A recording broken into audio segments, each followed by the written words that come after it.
출애굽기 29장 1절에서 37절까지 오늘 본문이 상당히 길죠.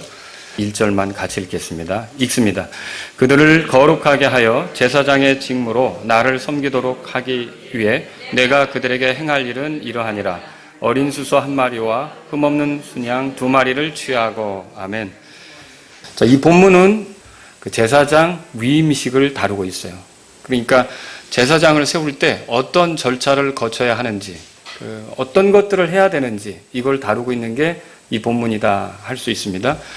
자, 근데 이게 제사장을 세울 때 어떤 일을 하는 게 그 아이디어가, 그 생각이 모세의 머리에서 나온 게 아니에요. 그러니까 이거는 하나님께서 이렇게 해야 된다라고 모세에게 가르쳐 준 거예요. 그래서 여러분들이 만약 관심을 가지고 이 출애굽기 29장하고 저는 말씀을 준비하면서 레위기 8장을 비교해서 봤거든요. 근데 출애굽기 29장은 앞으로 제사장을 세운다면 이렇게 해야 한다라고 아직 세워지진 않았지만 하나님께서 모세에게 하시는 말씀이라면, 레위기 8장에서는 여러분이 그 말씀대로 모세가 순종한 것을 보게 돼요. 그래서 이렇게 했구나. 그래서 비교해서 보면 참 좋습니다.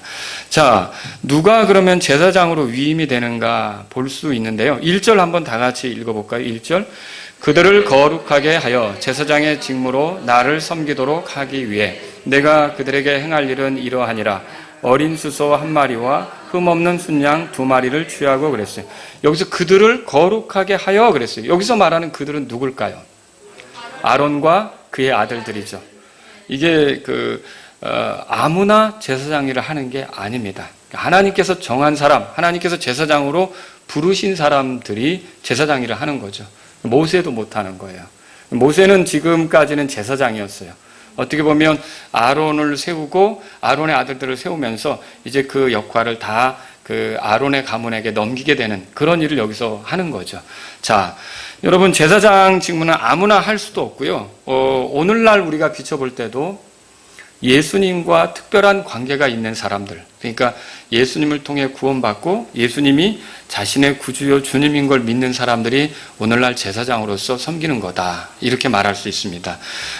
우리가 구약시대 대제사장이 아론이라면 오늘날의 대제사장은 예수 그리스도라는 걸 알 수 있어요. 제가 성경을 읽어드립니다. 히브리서 3장 1절 들어보세요. 그러므로 거룩한 형제들아, 곧 하늘의 부르심에 참여한 자들아, 우리의 신앙 고백의 사도시며 대제사장이신 그리스도 예수님을 깊이 생각하라. 자, 이 본문에 제가 지금 읽은 말씀은 예수 그리스도를 우리의 대제사장이다 이렇게 표현하고 있단 말이에요. 그러니까 지금 구약시대는 아론이 대제사장으로 지목받았지만 오늘날 우리가 살고 있는 시절의 대제사장은 누구십니까? 예수님이시죠. 그리고 또 구약의 제사장들이, 구약시대 제사장들이 아론의 아들들이었다면, 아론과 함께 생명을 나누고 있는 그런 사람들이었다면 오늘날의 제사장들은 누구냐? 예수님과 함께 생명을 나누고 있는 사람들, 예수님과 한 생명을 가지고 있는 사람들이 오늘날 제사장이다, 그렇게 말할 수 있는 거죠. 여러분이 예수님을 주로 모셨습니까? 아들이 있는 자에게는 생명이 있고 하나님의 아들이 없는 자에게는 생명이 없다 그랬잖아요. 만일 우리가 예수님을 주님으로 모셨고 우리의 구원자로 모셨다면 우리 안에는 생명이 있는 겁니다. 여러분 그렇게 믿으십니까? 그래서 우리도 오늘날의 제사장이 된다, 이렇게 말할 수 있는 거죠. 그래서 베드로가 베드로전서 2장 5절 이렇게 썼습니다. 너희도 살아있는 돌들로서 영적 집으로 건축되고 예수 그리스도를 통해 하나님께서 받으실 만한 영적 희생물을 드리는 거룩한 제사장이 되었도다. 그러니까 이 편지를 읽는 성도들을 향해서 거룩한 제사장이 되었도다, 이렇게 말하고 있다는 거죠. 자, 그래서 우리가 이런 말씀들을 통해 볼 때 여러분과 저는 예수님을 믿는다면 오늘날 무엇으로 인생을 사는 거예요? 제사장으로서 인생을 산다는 거죠. 제사장으로서 인생을 산다, 그렇게 알 수 있는 것이죠. 그럼 제사장의 직무는 뭐냐? 제사장의 직무는 오늘 본문의 말씀 보세요. 거기에 보니까 1절에 그들을 거룩하게 하여 제사장의 직무로, 그 다음에 그게 임무예요. 누구를 섬기는 거예요? 하나님을 섬기는 거죠. 자, 여러분이 하나님을 섬기는 게 나에게 기쁜 일이고 가치 있는 일이고 의미 있는 일이라고 받아들이십니까? 이게 이제 제사장들이 이렇게 할 수 있는 거예요. 제사장이 아닌 사람들은 관심 없는 거죠. 그런데 우리는 하나님이 기뻐하는 게 뭘까? 하나님이 원하는 게 뭘까? 어떻게 해야 하나님께 영광이 될까? 우리가 어떻게 하면 하나님을 신실하게 이렇게 섬긴 사람들로 드러날까? 이런 그 마음으로 살아가는 사람들이 오늘날 제사장이다. 그렇게 말할 수가 있는 것입니다. 자, 그런데 이 제사장은 아무나 되는 게 아니고요. 하나님의 부르심으로 되는데 제사장으로서 살아간다는 것 자체가 굉장히 존귀한 거라는 걸 알 필요가 있어요. 이게 하나님을 섬긴다는 거는요, 구원받기 전에는 꿈도 꿀 수 없는 일이에요. 죄 가운데 있는 사람들로서는 엄두를 낼 수 없는 일이죠. 이 제사장으로서 여러분과 제가 살아간다는 거는 엄청난 존귀함 가운데 있다는 것을 인정하셔야 돼요. 히브리서 5장 4절에 이렇게 써 있죠. 이 존귀는 아무도 스스로 취하지 못하며 오직 아론과 같이 하나님의 부르심을 받은 자라야 취할 수 있느니라. 그러니까 제사장은 하나님께서 부르신 사람들이 제사장이 되는 거예요. 여러분도 하나님의 부르심을 받았습니까? 하나님께서 우리를 부르신 증거가 뭡니까? 예수님이시죠. 십자가죠. 그리스도의 보배로운 피죠. 그런 걸 통해서 하나님께서 우리를 부르신 거 아닙니까? 그 십자가가 나 때문에 있었다. 그리고 예수님의 피가 나 때문에 흘려졌다. 그 예수님께서 나를 위해 오셨다. 이렇게 믿는 사람은 하나님의 부르심을 기쁘게 받아들인 것과 같은 거예요. 근데 그거를 거부하는 사람은 아직 그 부르심에 이제 수락하지 못한 거죠. 받아들이지 못한 거고, 그 부르심을 받아들이지 못했다면 제사장으로서 섬기는 게 가능합니까? 그렇진 않죠. 그러나 그 부르심을 받아들였다면 제사장으로서 하나님을 섬기는 게 가능합니까? 예, 가능합니다. 근데 성경은 이게 굉장히 존귀한 일이다. 이게 존귀 가운데 처해지는 거다. 여러분과 제가 하나님을 섬길 수 있다는 건 굉장히 존귀한 가운데 있는 거예요. 여러분 이스라엘 백성을 생각해 보세요. 유다 지파도 있고 베냐민 지파도 있고 그리고 요셉 지파도 있잖아요. 므낫세, 에브라임. 근데 거기서 제사장이 나온 게 아니에요. 하나님 가까이에서 그 기구들 앞에서 그 성소 안에서 심지어 어떤 사람은 지성소까지 들어가면서 이스라엘 백성을 대표해서 하나님을 섬길 수 있다는 건 그 존귀한 일 아닙니까? 근데 오늘날 우리가 그런 존귀한 일들을 할 수 있는 위치에 처해지게 된 거죠. 여러분과 제가 제사장이라고 인정이 된다면 이거를 오늘 밤에 절대 이게 가볍게 여길 일이 아니구나. 굉장히 존귀한 일 속에 내가 처한 거구나. 이렇게 여러분이 믿으시기 바랍니다. 자, 그러면 이렇게 제사장 위임식 때 하는 것은 어떤 것입니까? 오늘 몇 가지를 살펴보려고 하는데 처음에 첫 번째로 제가 의식, 어떤 의식을 하는가. 두 번째는 희생제사, 어떤 희생제사를 치르는가. 이 두 가지로 나눠서 보려고 해요. 자, 그럼 먼저 의식에 대해서 생각해 보죠. 4절을 보겠습니다. 4절 다 같이 읽습니다. 너는 아론과 그의 아들들을 회중의 성막문으로 데려다가 물로 씻기고 이 제사장 직무를 하게 될 아론과 그의 아들들에게 제일 먼저 하는 일이 뭐냐? 물로 씻기는 거예요. 이 물로 씻기는 일을 한다는 거죠. 이게 물로 씻는 것은 오늘날 제사장으로 세워져야 하는 사람들 있잖아요. 이 사람들에게 먼저 필요한 게 뭐냐면 정결하게 되는 거라는 거죠. 깨끗하게 되는 거라는 거죠. 그래서 여기 물로 씻는 것이 나오는 거죠. 여러분, 죄들을 용서받지 못한 사람은 제사장으로 섬길 수가 없어요. 자기의 죄에서 깨끗함을 얻지 못한 사람은 제사장으로 섬길 수가 없어요. 하나님을 섬기고자 하는 사람은 무엇보다 먼저 죄들을 용서받고 구원받은 사람이어야 한다는 사실을 기억하시기 바랍니다.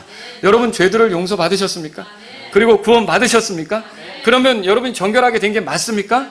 그러면 따라서 나는 제사장이다. 우리는 제사장이에요. 하나님을 섬기는 제사장이 된 거라는 거죠. 여기 물로 씻는다는 것은 또 오늘날로 말하면 다시 태어난다는 것과 관계가 있어요. 어째서 그러냐? 다시 시작하는 것과 관계가 있는 거죠. 어째서 그러냐? 디도서 3장 5절에 이렇게 써 있습니다. 들어보세요. 그분께서 우리를 구원하시되 우리가 행한 의로운 행위로 하지 아니하시고 오직 자신의 긍휼에 따라 다시 태어남의 씻음과 성령의 새롭게 하심으로 하셨고, 그러니까 이 다시 태어나는 것과 씻는 것을 연결시켜 얘기한 거잖아요. 그러면 이거를 우리가 이 말씀에 4절 말씀에 비춰볼 때 물로 씻긴다고 그랬는데 이거를 우리에게 오늘날 적용한다면 목욕탕에 가서 목욕하고 제사장이 되는 게 아니라 우리가 거듭나서 다시 태어나서 하나님의 자녀가 되었을 때 비로소 제사장 직무를 수행할 수 있다는 거죠. 여러분 다시 태어난 분들이 맞습니까? 거듭난 분들이 맞습니까? 한 번 태어난 자들이 아니라 하나님의 자녀로서의 삶을 시작한 분들이 맞습니까? 그러면 따라서 나는 제사장이다. 여러분 그러면 제사장이에요. 누구를 섬기는 제사장이에요? 하나님을 섬기는 제사장이라는 것을 기억하셔야 되는 거죠. 자, 그래서 첫 번째 의식이 뭐냐면 씻는다. 물로 씻는다. 이렇게. 그래서 제사장들을 물로 씻겼던 거예요. 두 번째는 뭐냐면요. 여기 이제 의식이 5절, 6절을 우리 같이 읽겠습니다. 5절, 6절 읽습니다. 의복들을 가져다가 아론에게 입히되 속옷과 에봇을 받쳐 입을 겉옷과 에봇과 흉패를 입히며 또 정교하게 만든 에봇의 허리띠를 띠게 하고 그의 머리에 관을 씌우며 그 관 위에 거룩한 관을 씌우고. 자, 이게 그 아론의 얘기예요. 그러니까 대제사장을 어떻게 세워야 될지 할 때 먼저 씻었잖아요. 이제 그 다음에는 거룩한 예복을 입히는 거예요. 물에서 나와서 씻었으니까 아마 반바지는 입었겠죠. 근데 거기다가 여기 보니까 5절에 의복들을 가져다가 속옷을 입힌다 그랬어요. 여러분 지난 시간 우리가 그 길게 입은 속옷이지만 잠옷은 아니라 그랬죠. 예, 그게 활동할 때 입을 수 있는 옷이라 그랬잖아요. 그 속옷을 입히고요. 거기에 허리띠를 합니다. 그리고 거기에다가 그 겉옷을 입죠. 그 에봇에 받쳐 입을 겉옷. 에봇에 받쳐 입는 겉옷은 무슨 색깔이었어요? 청색이었죠. 그렇죠. 청색 옷을 입죠. 그리고 그 위에다가 에봇을 걸치는 거예요. 그리고 에봇 위에다가는 뭘 합니까? 허리띠. 정교하게 그 짠 허리띠를 에봇 허리띠를 하고요. 그 위에는 뭘 답니까? 흉패를 달죠. 그리고 그 안에는요. 우림과 둠밈이라는 돌을 넣었다고 그렇게 우리가 살펴봤죠. 이게 대제사장이 갖추게 될 의복이다. 그렇게 보시면 돼요. 이거는 아론이 죽어서 그 아들이 이어서 대제사장을 할 때에도 역시 똑같이 그렇게 해야 되는 거예요. 29절 보세요. 29절 30절 읽겠습니다. 읽습니다. 아론의 거룩한 의복들은 그의 뒤를 이을 그의 아들들의 것이 될지니 그들이 그것들을 입고 기름 부음을 받아 그것들 안에서 거룩히 구분되리라. 그를 대신하여 제사장이 되는 그 아들은 회중의 성막에 들어가 거룩한 곳에 섬길 때 이래 동안 그것들을 입을지니라. 그래서 아론의 아들들이 아론을 이어서 대제사장이 된다면 아론이 했던 복장을 그대로 하게 된다는 걸 우리가 또 알 수 있는 거죠. 자, 지금 제가 대제사장의 복장에 대해서 말씀을 드렸다면 이제 제사장은 어떻게 할까요? 제사장은 8절, 9절에 보세요. 자, 8절, 9절 우리 같이 읽겠습니다. 8절, 9절 시작. 너는 그의 아들들을 데려다가 그들에게 옷을 입히고 아론과 그의 아들들에게 허리띠를 띄워주며 모자를 씌울지니라. 제사장의 직무가 영속하는 법규로 그들의 것이 될지니라. 너는 아론과 그의 아들들을 거룩히 구분할지니라. 여러분, 이 아론의 아들들은 속옷만 입었던 거예요. 그것 입고도 활동을 합니다. 그리고 거기다가 그 정교하게 짠 허리띠 있잖아요. 그 허리띠를 또 이렇게 이제 물론 에봇 허리띠와는 다른 것이 있다면 금실이 들어가지 않은 건데요. 에봇 허리띠에는 금실이 들어가 있잖아요. 그냥 그 청색, 자주색, 주홍색, 그 아마실 이런 걸 섞어서 짠 그 허리띠를 하게 된다는 거죠. 이렇게 하고요. 머리에는 어떻게 했습니까? 모자를 씌운다 그랬어요. 자, 아까 대제사장의 경우는 여러분이 6절에 보면 관을 씌운다 그랬어요. 그 관 위에 거룩한 관을 씌운다 그랬는데 여러분 그 순금으로 된 패 있잖아요. 그 순금으로 된 패를 여기선 거룩한 간이라고 표현했던 거예요. 거기에는 주께 거룩한 것이라는 것을 썼다고 그렇게 했잖아요. 그래서 이렇게 각각의 복장을 갖추고 예복을 입고 있었다라고 하는 것이죠. 여러분, 이런 거룩한 예복을 입는 것은 뭘 보여줄까요? 자, 씻는 것만 하는 게 아니라 또 거룩한 의를 걸치는 것이 필요했던 거예요. 여러분, 이걸 보여주고 있는 거예요. 그러니까 더러운 것을 씻겨내기만 하는 것이 아니라 거룩한 새 옷을 입어야 하는 것을 지금 보여주고 있는 거죠. 오늘날의 제사장들은요, 예수님의 피로 죄들을 깨끗이 씻김받은 그런 사람들이에요. 그렇죠? 그것뿐만 아니라 예수 그리스도의 의로 옷 입은 사람들이기도 해요. 여러분과 저는 새로운 옷을 입은 사람들인 걸 믿으십니까? 그 하나님을 섬기기 위해서 새로운 옷을 입은 사람들이에요. 그리스도로 옷 입은 거죠. 그래서 갈라디아서 3장 27절에 보면 너희 중에 그리스도 안으로 침례를 받은 자는 다 그리스도로 옷 입었느니라 그렇게 써 있단 말이죠. 여러분, 마치 에덴 동산에서 더럽혀진 아담과 이브가 부끄러웠을 때 하나님께서 그들이 계속 살아갈 수 있도록 뭔가 하셨잖아요. 가죽옷을 지어서 입혔죠. 그 옷을 입었을 때 그들은 계속 살아가면서 활동할 수 있었지 않습니까? 똑같아요. 우리가 이 땅에서 사는 동안 죄인이었지만 예수님의 피로 죄에서 깨끗이 씻김을 받고 복음을 받아들여서 깨끗이 이래 씻김을 받고 우리가 그리스도의 의를 힘입어서 하나님을 섬기며 살아갈 수 있게 된 거예요. 그래서 여러분이 만일 그리스도의 의가 나의 의다 이렇게 믿으신다면, 여러분 믿으십니까? 내가 그리스도의 의 때문에 하나님 앞에 설 수 있다 이렇게 믿으십니까? 그럼 따라서 하세요. 나는 제사장이다. 그리스도의 의가 내 의가 되면, 그거 의지해서 내가 하나님 앞에 나아간다면 여러분은 제사장이 틀림없다는 거죠.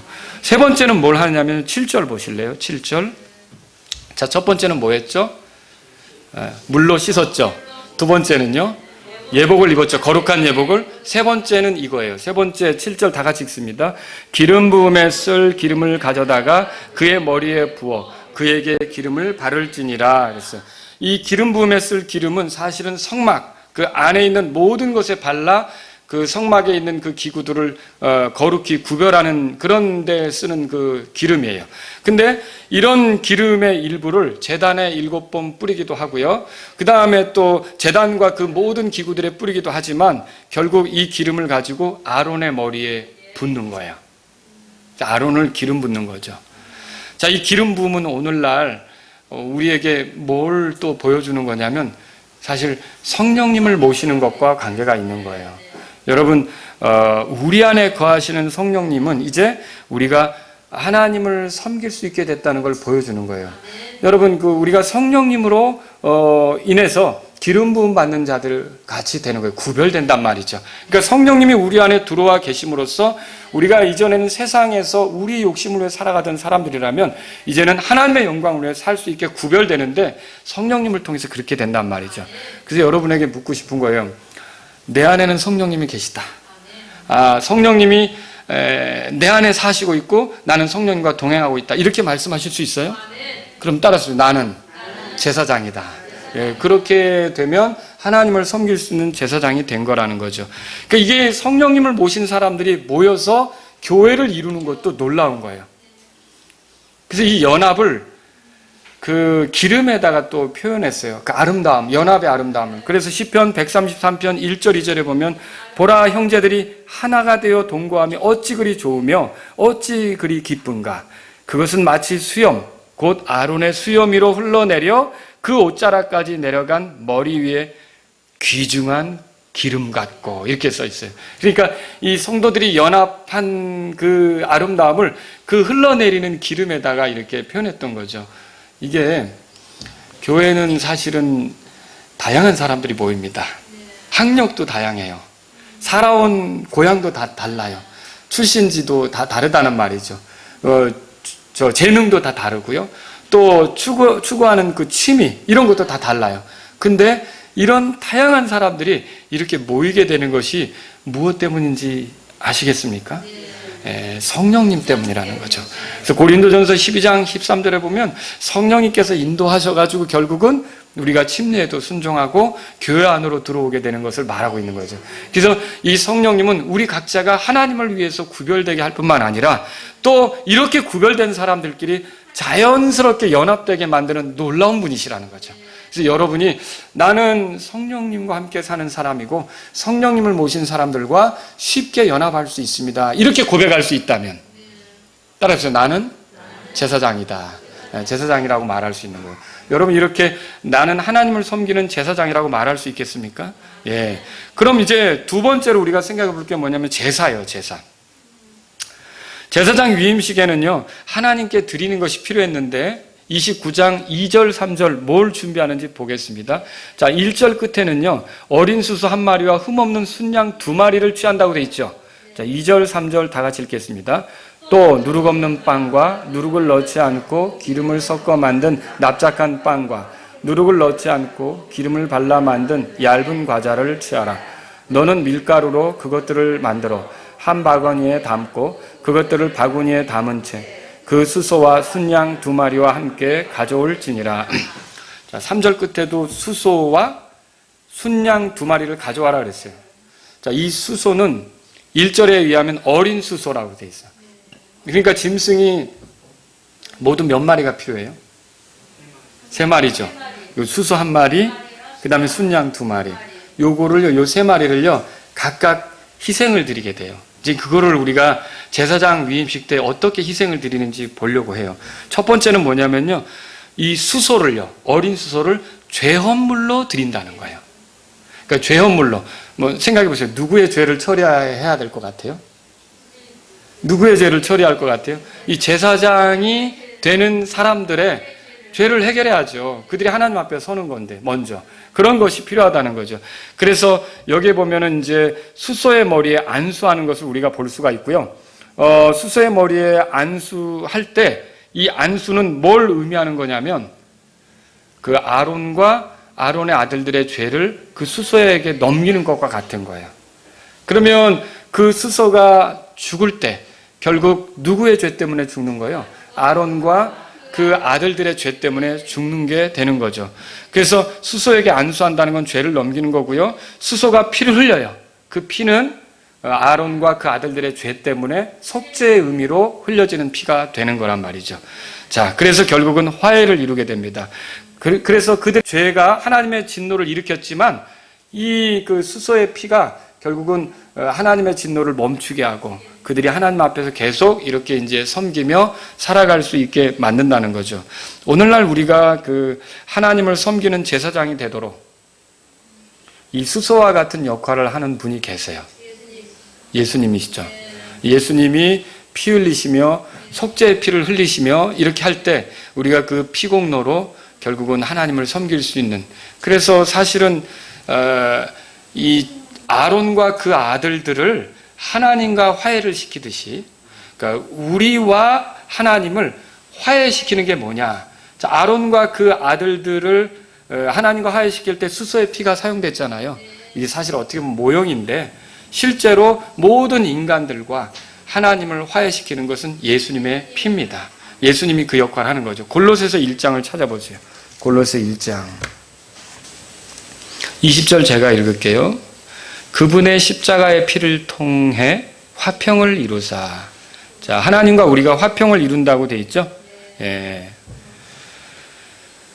그분으로 말미암아 모든 것들이, 즉 내가 말하노니 그분으로 말미암아 땅에 있는 것들이나 하늘에 있는 것들이 자신과 화해하게 하셨느니라. 그렇게 돼 있어요. 그러니까 하나님하고 불편한 관계에 있었던 우리가 하나님하고 화해되는데 정말로 필요한 게 뭡니까? 예수님이시죠. 예수님이 없으면 화해는 불가한 겁니다. 우리는 하나님의 진노의 대상으로서 끝날 수밖에 없는 거죠. 근데 오늘날 우리가, 여러분 대답해 보세요. 나는 하나님의 진노의 대상이 맞습니다. 죽으면 나는 지옥의 불 속에서 영원히 고통받아야 됩니다. 그렇게 여러분 말하실 수 있습니까? 지금은 아니죠. 그러면 여러분은 하나님의 진노는 나와 상관없습니다. 이미 이 진노는 내게서 사라졌습니다. 하나님은 나에게 진노하지 않으십니다. 이렇게 말할 수 있습니까? 근데 그게 무엇 때문이에요? 예수님 때문이죠. 자, 이렇게 말할 수 있다면 여러분은요, 따라서 나는 제사장입니다. 여러분은 이렇게 말할 수 있다면 제사장인 거예요. 하나님을 섬길 수 있게 된 사람들이라는 거죠. 그 밑에 제가 읽을게요. 21절에 한때는 너희가 사악한 행위들로 인해 멀리 떨어져 너희 생각 속에서 원수가 되었으나, 누구 원수가 됐단 말이에요? 하나님의 원수였죠. 그러니까 옛날 같으면 우리는 진노의 대상이 맞아요. 구원받기 전 같으면 우리는 죽으면 지옥으로 떨어질 게 맞아요. 근데 이제는 아니에요. 왜 아니냐? 예수님께서 우리를 위해 속죄의 피를 흘려주셨기 때문에 예수님의 공로로 우리는 하나님과 화해되었단 말이에요. 이제는 하나님을 섬길 수 있는 위치에 있게 된 거죠. 여러분, 그래서 22절 다 같이 읽겠습니다. 시작. 이제는 그분께서 죽음을 통해 자기 육체의 몸으로 화해를 이루사 너희를 그분의 눈앞에서 거룩하고 흠없고 책망할 것이 없는 자로 제시하려 하셨으니, 보세요. 이제 예수님께서는 자기 육체의 몸으로 화해를 이룬 거예요. 그래서 우리를 하나님의 눈앞에 거룩하고 흠없고 책망할 것이 없는 자로 제시한 거죠. 여러분, 그래서 우리가 신분적으로 있잖아요. 이 지위적으로 하나님을 섬기는 그런 특별한 위치에 처해지는 거 있잖아요. 이거는 이미 그 자격을 얻은 거예요. 완전하게. 그러니까 이게 거룩하고 흠이 없고 이렇게 신분적으로 이렇게 되어서 우리가 섬기면 하나님이 받으실 수 있게 됐단 말이죠. 우리는 하나님의 진노의 대상이 아니란 말이죠. 여러분, 이게 얼마나 놀라운 일입니까? 우리가 이런 특별한 위치에 처해지게 된 것으로 인해 하나님을 찬양하시기 바랍니다. 여기 보시면 이 수소의 내장은 어떻게 처리하느냐, 그게 다 나오죠. 우리 한번 읽어볼까요? 또 10절에서 14절까지 오늘 본문으로 돌아가 보세요. 출애굽기 29장 10절에서 14절까지 저하고 여러분이 번갈아 가면서 읽을게요. 10절 제가 읽습니다. 너는 수소 한 마리를 회중의 성막 앞으로 가져오게 하고 아론과 그의 아들들은 그 수소의 머리에 안수할 것이며,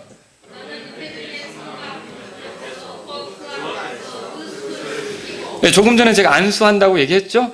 그 얘기가 여기 써 있고요. 그 다음에 죽인다고 돼 있어요. 그럼 피를 쏟겠죠. 자, 12절 제가 읽습니다. 그 수소의 피를 취해 내 손가락으로 제단의 뿔들에 바르며 그 피 전부를 제단 및 옆에 쏟을 것이, 이게 속죄의 피가 되는 거예요. 이게 제단도 깨끗하게 하거니와 아론과 그 아들들의 그 죄 문제도 다루는 그런 피가 되는 것이죠. 자, 그 다음 여러분 읽어보세요.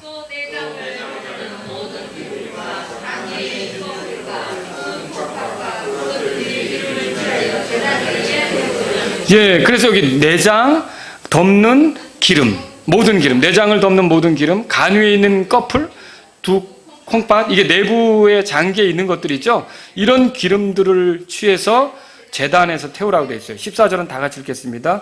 그 수소의 고기와 가죽과 똥은 진영 밖에서 불로 태울지니 그것은 죄헌물이니라. 자, 여기서 이제 첫 번째로 죄헌물이 나오는 거예요.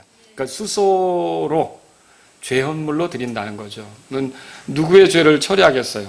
아론과 그 아들들이 하나님을 섬길 수 있도록 그들의 죄 문제를 처리한다, 이렇게 보시면 되는 거죠. 그런데 여기에 보니까 그 고기, 그 다음에 가죽, 똥, 이것은 진영 밖에 불로 태운다고 돼 있어요. 이건 왜 진영 밖에서 태울까? 이건 역시 죄헌물인데 그들 가운데서 이걸 제거한다는 의미예요. 그러니까 그들 가운데 이걸 치운다는 의미죠. 그래서 진영 밖에서 이걸 태우는데, 여러분 히브리서 13장 13절에 이렇게 보면요, 예수님을 뭐라고 표현했느냐? 진영 밖에 계신 그분, 이렇게 표현한 데가 있어요. 그러니까 예수님이 죄헌물이 되셔서 이렇게 이스라엘의 죄뿐만 아니라 온 인류의 죄를 제거하시려고, 이렇게 치우시려고 이렇게 희생되신 분이시라는 걸 우리가 발견할 수 있는 것이죠. 여러분, 구약의 대제사장은 이런 정결 예식이 필요했던 거예요. 근데 대답해 보세요. 오늘날 대제사장이 누구라 그랬죠? 예수님이죠. 예수님은 이런 정결 예식이 필요합니까? 왜 필요하지 않습니까? 히브리서 7장 보세요. 히브리서 7장 찾아보세요. 예수님에게는 죄가 없죠. 아론과 그 아들들에게는 죄가 있잖아요. 그런데 예수님에게는 죄가 없으시단 말이죠. 그래서 이렇게 예수님을 위해 헌물을 드릴 필요가 없는 거예요. 26절에 보면 이러한 대제사장께서는 우리에게 합당한 분이셨으니 곧 그분은 뭐라고 돼 있어요? 거룩하시고 해가 없으시고 더러움이 없으시고 죄인들로부터 분리되시고 하늘보다 더 높이 되셨느니라. 예수님에게는 죄가 있어요, 없어요? 없다는 거죠. 없다고 그렇게 말씀하고 있고요. 그 다음에 여러분 그 27절을 다 같이 읽으려고 합니다. 27절, 28절 시작. 그분께서는 저 대제사장들과 같이 먼저 자기의 죄들로 인하여 날마다 희생물을 드리고 그 다음에 백성의 죄들로 인하여 희생물을 드릴 필요가 없으니 이는 그분께서 친히 자신을 들이실 때에 이 일을 단 한 번에 행하셨기 때문이다. 그러니까 구약의 제사장은 희생물을 드릴 필요가 있었잖아요. 근데 왜 예수님은 그게 필요가 없는 거예요? 바로 26절에 설명했죠. 죄가 없으시니까. 자, 28절 다 같이 읽을게요. 율법은 연약함을 가진 사람들을 대제사장들로 삼거니와 율법이 있은 뒤에 하신 맹세의 말씀은 영원 무궁토록 거룩히 구분된 아들을 대제사장으로 삼느니라. 그러니까 아론이 대제사장이 되지만 흠이 있기 때문에 그를 위해서 먼저 죄헌물이 필요했던 거예요. 근데 예수님에게는 그 죄헌물이 필요 있어요? 필요 없어요? 필요 없죠. 자, 그러면 아론의 아들들을 위해서도 죄헌물이 필요했던 거예요. 왜요? 그들도 역시 죄가 있기 때문에. 근데 우리가 이제 제사장이 되려고 하는 거예요. 그럼 우리를 위해서는 죄헌물이 필요할까요? 필요하죠. 우리도 죄인이었기 때문에. 그럼 우리를 위한 죄헌물은 누가 우리를 위한 죄헌물이 되는 겁니까?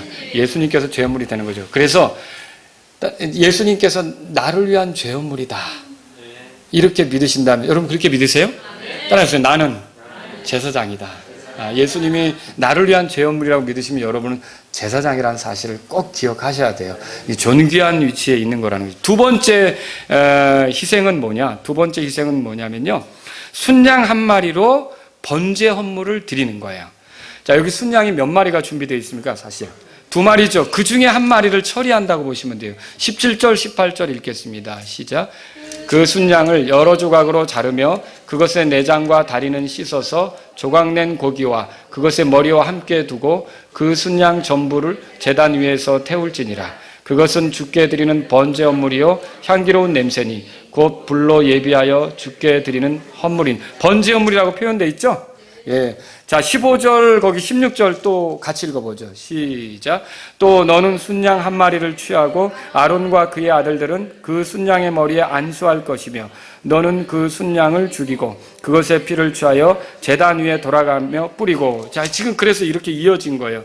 자, 여기서 안수한다는 거는 그 아론과 그 아들들이 이 순양과 그들을 동일시하는 거예요. 자, 그게 순양이 번제단에 올라가서 온전히 태워져 가지고 그게 막 조각조각 이렇게 이제 나눠져서 거기서 다 태워지는 거거든요. 그러면 이 번제라는 건 뭘 의미하는 거냐면 온전한 헌신, 전적인 헌신, 이렇게 완전히 하나님께 드려지는 거, 그게 하나님의 것이 되는 거, 이런 것들을 의미하는 게 번제란 말이죠. 그러면 거기서 태워진 것은 사실은 순양이었지만 누가 거기서 드려진 것과 같은 거예요? 아론과 그의 아들들이 드려진 것과 같은 거죠. 그러면 이건 뭘 보여주는 거냔 말입니다. 자, 오늘날 그리스도께서 이렇게 나를 위한 번제헌물로 드려졌습니다. 나를 위한 번제헌물로 온전히 하나님께 바쳐졌습니다. 여러분 그렇게 믿으십니까? 그리고 그리스도와 나는 하나입니다. 이렇게 믿으십니까? 그분의 죽음이 내 죽음이고 그분의 부활이 내 부활입니다. 이렇게 믿으십니까?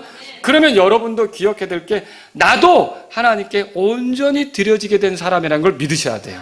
나도 하나님의 소유고 하나님을 기쁘게 하기 위해 내 남은 전생애가 드려져야 될 그 사람이라는 걸 인정해야 되는 거죠. 그래서 예수님이 나를 위한 번제헌물로 십자가에서 희생되신 게 맞습니다. 그분은 완전히 희생당하셨습니다. 그분은 전적으로 하나님께 드려졌습니다. 그래서 그분이 나의 번제헌물입니다. 이렇게 믿으십니까? 그럼 여러분은 따라해보세요. 나는 제사장입니다. 여러분이 그렇다면 이 예수님 때문에 제사장이에요. 하나님께 드려진 거고요. 여러분의 생애가 하나님을 위해서 전적으로 드려져야 될, 하나님을 위해서 살아가야 될 그런 사람들이라는 거죠. 그래서 이 말씀은 우리에게 이제 우리가 제사장이라면 하나님의 소유고 하나님을 위해 있는 거고 하나님께 드려지는 사람들이고 그분의 영광을 위해 이 삶의 목표가 바뀐 사람들이다, 이런 걸 보여주는 거죠. 아시겠죠? 그래서 여기 순양 한 마리가 그걸 보여주는 거고요. 여러분 또 순양 한 마리가 더 남아있죠? 자, 이 순양 한 마리는 어떻게 되는가? 이 다른 순양 한 마리는요, 번제 헌물과 여기 화평 헌물로 드려지는 것을 알 수가 있어요. 자, 한번 보겠습니다. 순양 두 마리 중에 다른 한 마리는 아론과 그 아들들을 거룩히 구분하는 순양이라고 불려져요. 그러니까 하나는 다 태워졌지만 이 한 마리는 거룩히 구분하는 순양이라고 불려지는데 26절 보세요. 26절. 다 같이 읽겠습니다. 시작.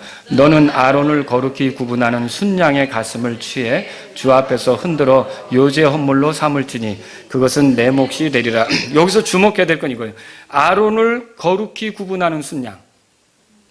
아까 그 한 마리는 번제 헌물로 태워지는 순양이라면 이거는 거룩히 구분하는 순양. 이렇게 보시면 돼요. 근데 이렇게 거룩히 구분할 때 어떻게 하느냐면 이거를 번제 헌물로 드리기도 하고 화평 헌물로 다루기도 하고 이렇게 하는 거예요. 자, 19절 우리 19절부터 21절까지 보려고 합니다. 19절 보세요. 위로 올라가서 제가 읽습니다. 너는 다른 순양을 취하고 아론과 그의 아들들은 그 순양의 머리에 안수할 것이며, 이 안수한다는 건 역시 동일시하는 거예요. 그 뒤에 너는 그 순양을 죽이고 그것의 피를 취하여 아론의 오른쪽 귓불과 그의 아들들의 오른쪽 귓불에 바르며 또 그들의 오른손 엄지와 오른발 엄지에 바르고 제단 위에 돌아가며 그 피를 뿌리고 21절 다 같이요.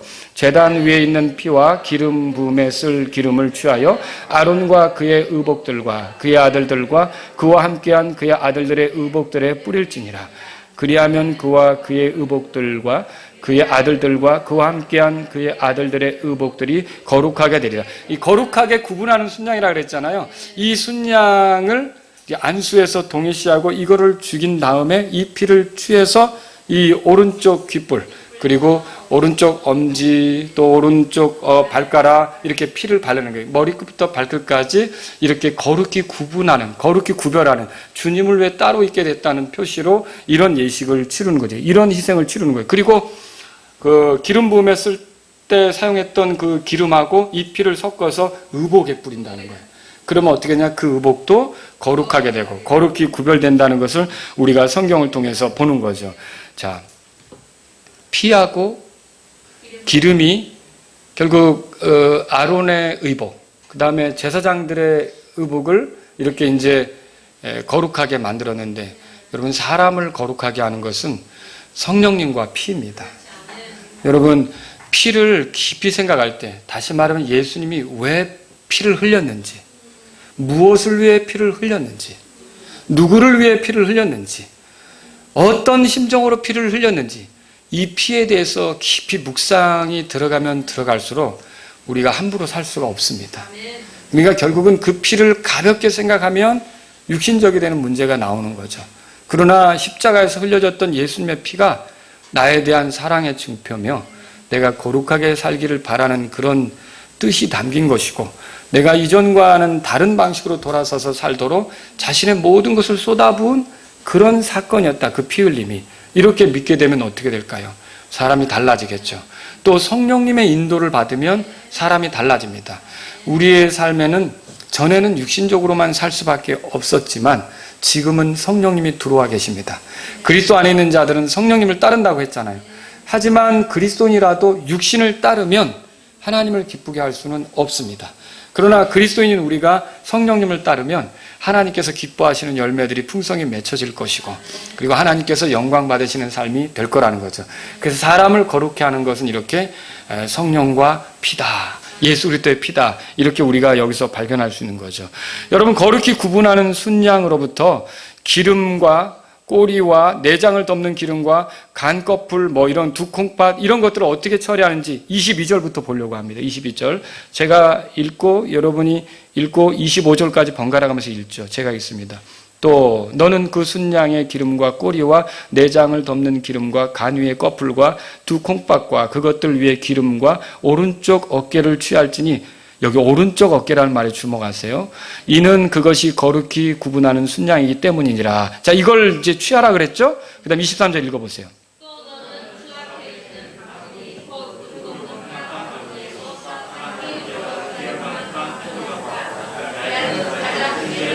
여기는 이제 빵과 과자를 취하라는 거죠. 이런 걸 같이 취하는 거죠. 24절 제가 읽습니다.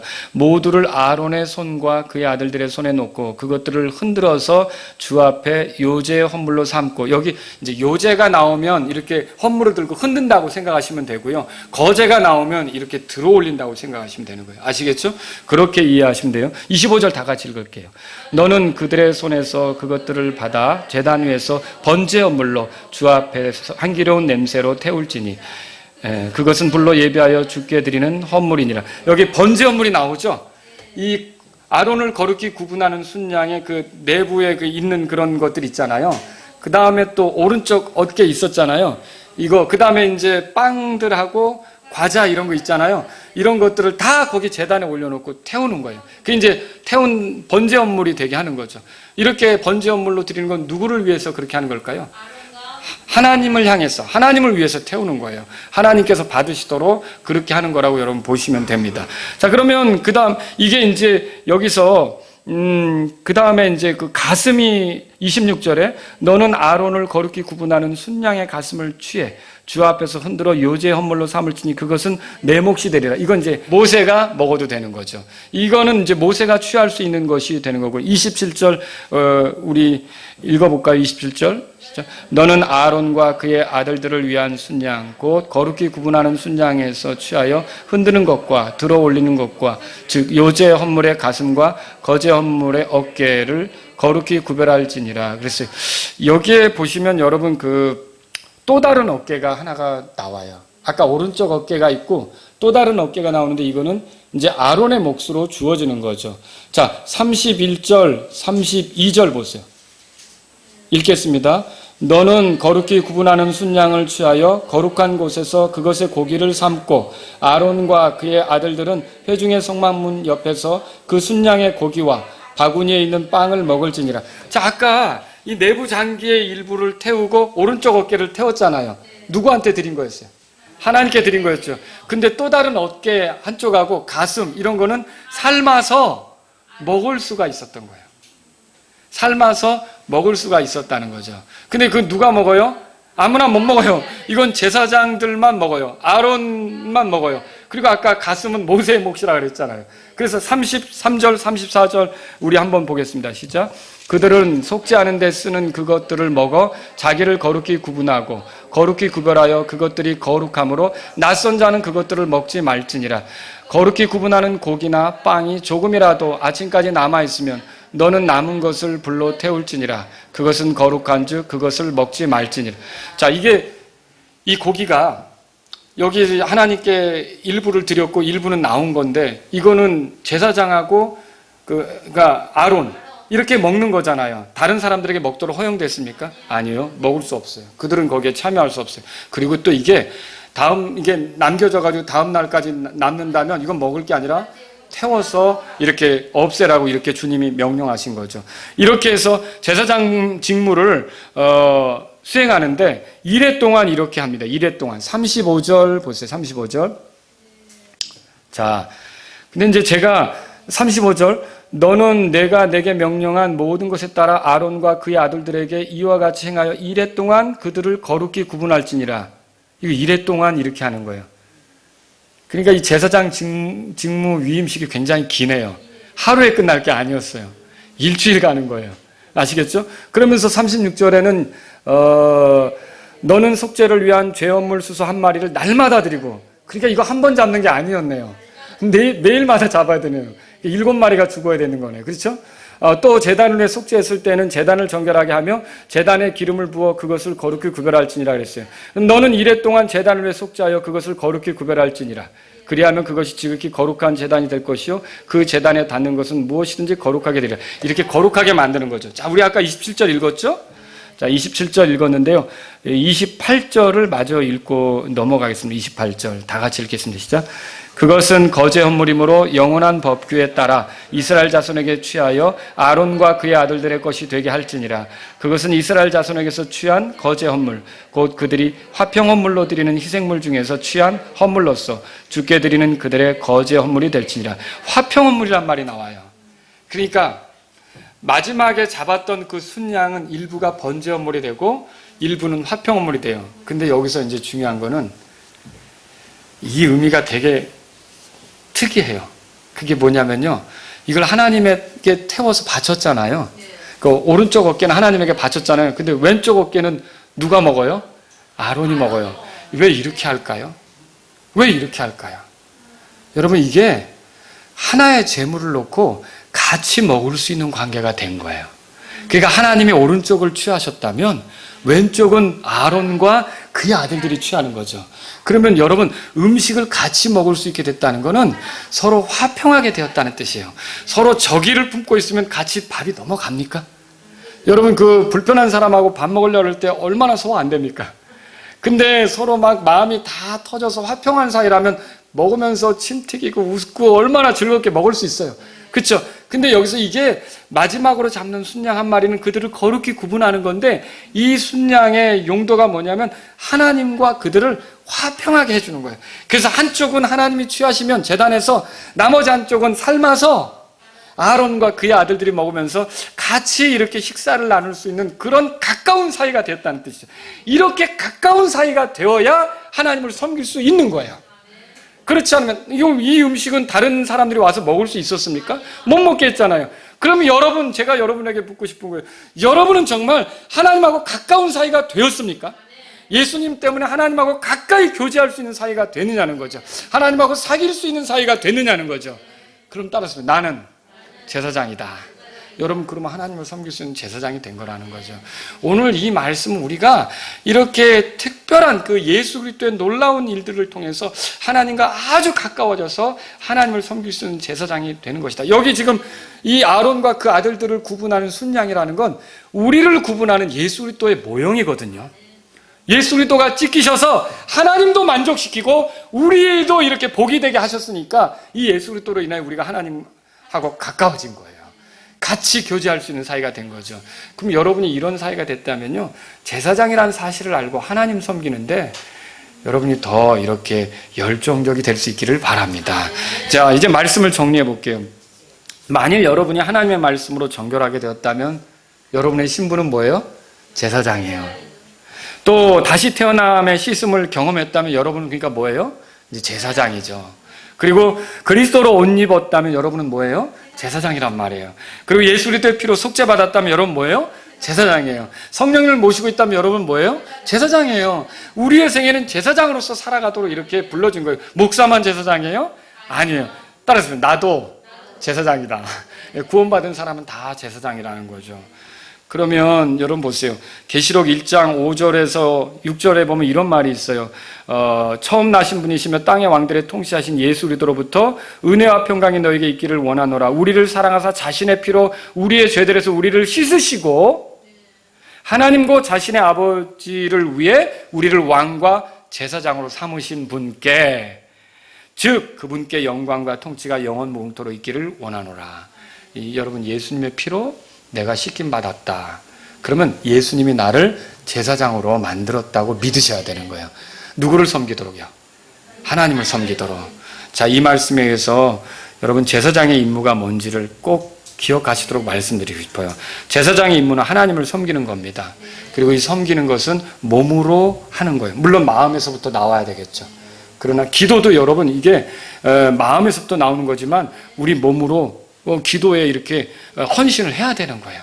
여러분 그렇게 생각하시죠? 전도도 우리가 말로만 이렇게 하는 게 아니라 내 몸으로 그 전도하러 사람을 만나야 되는 거죠. 몸으로. 경배도 어때요, 여러분? 내가 마음으로만 경배한다고 그러고 있습니까? 여러분이 경배하는 자리로 나가야 하고 입술을 떼서 경배하는데 찬송도 불러야 되고, 여러분 이게 몸으로 경배하는 거잖아요, 결국은. 그래서 여러분과 제가 제사장이라면 이제는 몸으로 하나님을 섬기려고 해야 된다는 걸 믿으시기 바랍니다. 그래서 하나님의 영광을 위해 우리 몸이 있다, 이렇게 믿으셔야 되는 거죠. 자, 그 다음에 제사장의 삶은 하나님을 섬기는 자들로서 거룩해야 합니다. 지금 거룩히 구분해서 제사장이 되게 했잖아요. 자, 오늘 우리가 제사장이라면 하나님과 함께 먹을 수 있는 관계가 되었어요. 그런 거 보셨는지 모르겠어요. 아버지를 불편하게 한 아들하고 아버지가 식사하는데 아버지가 화가 나가지고 숟가락을 치면서 밥이 넘어가냐? 막 이래.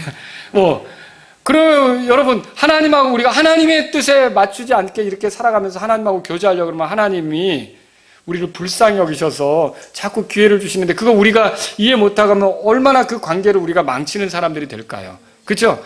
여러분과 제가 제사장이라면 어떻게 해야 될까요? 하나님께 어울리지 않는 삶은 버려야 되는 거예요. 하나님께서 기뻐하지 않는 것은 정리해 나가야 되는 거죠. 그래서 하나님을 섬기는 사람에 어울리는 그런 삶이 돼야만 거룩히 구분된 제사장으로서 드러나는 거라는 거죠. 세 번째로 여러분에게 드리고 싶은 말씀, 제사장의 추구가 무엇이어야 하느냐는 거죠. 이건 다른 게 아니라 하나님을 가까이 하는 거예요. 자, 이스라엘 백성이 하나님을 가까이 할 수 있었어요, 마음대로? 막 그냥 나 한번 들어가 볼래, 지성소에. 막 어느 루벤 지파 사람이 내가 장자 지파인데 지성소 어떻게 되는지 한번 구경하러 들어갈래, 이렇게 할 수 있어요? 그렇게 못해요. 그리고 나 성소에 들어가서 빵상이 어떻게 되는지 보고 싶어, 이렇게 할 수 있어요? 못해요. 누구만 그렇게 해요? 제사장만 그렇게 하는 거예요. 하나님을 가까이 할 수 있는 특권이 제사장에게 있는 거라는 거죠.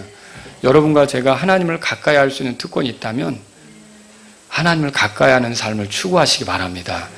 그래서 히브리서 10장 22절에 우리 마음이 뿌림을 받아 악한 양심으로부터 벗어났고 우리 몸은 순수한 물로 씻겼으니 우리가 믿음의 충만한 확신 속에서 진실한 마음으로 가까이 다가가자. 그렇게 돼 있어요. 그러니까 우리가 제사장이라면 하나님과 거리를 두어서는 안 되는 거예요. 우리가 제사장이라면 개인적으로 더 하나님께 가까이 나아가야 되는 거죠. 기도하고 말씀을 구하고 자꾸 주님을 찾으려고 하고요. 그리고 교회로도 또 하나님을 가까이 하려고 해야죠. 경배 드리는데 같이 기도하려고 하는데 같이 뭔가 지체들과 하려고 하는데 자꾸 하나님 앞에서 다가가려고 하는 그런 우리들이 돼야 된다는 것이죠. 이제 예수 그리스도 이외에 별다른 중재자가 필요 없는 우리는 제사장이란 말입니다. 여러분이 제사장 된 삶을 하나님과 가까이 하는 것으로서 충분히 누리며 살 수 있는 여러분과 제가 되기를 바랍니다. 우리 기도하겠습니다. 하나님 아버지, 오늘 제가 주 예수 그리스도의 놀라운 은혜로 제사장이라는 걸 알게 되었습니다. 제 나머지 삶은 하나님을 섬기는 데 집중하기를 원합니다. 이런 분이 있다면 기도하십시오. 하나님, 제가 제사장이라면 거룩히 구분된 건데 제사장에 어울리는 거룩한 삶을 살기를 원합니다. 이런 분이 있다면 기도하십시오. 하나님, 제가 이렇게 제사장으로서 하나님을 가까이 할 수 있는 특권이 있는데 제가 날마다 더 주님을 가까이 하는 삶을 살기를 원합니다. 이런 분이 있다면 이 시간 기도하십시오. 제사장으로서 하나님께 영광을 돌리기를 원합니다. 기도하시기 바랍니다.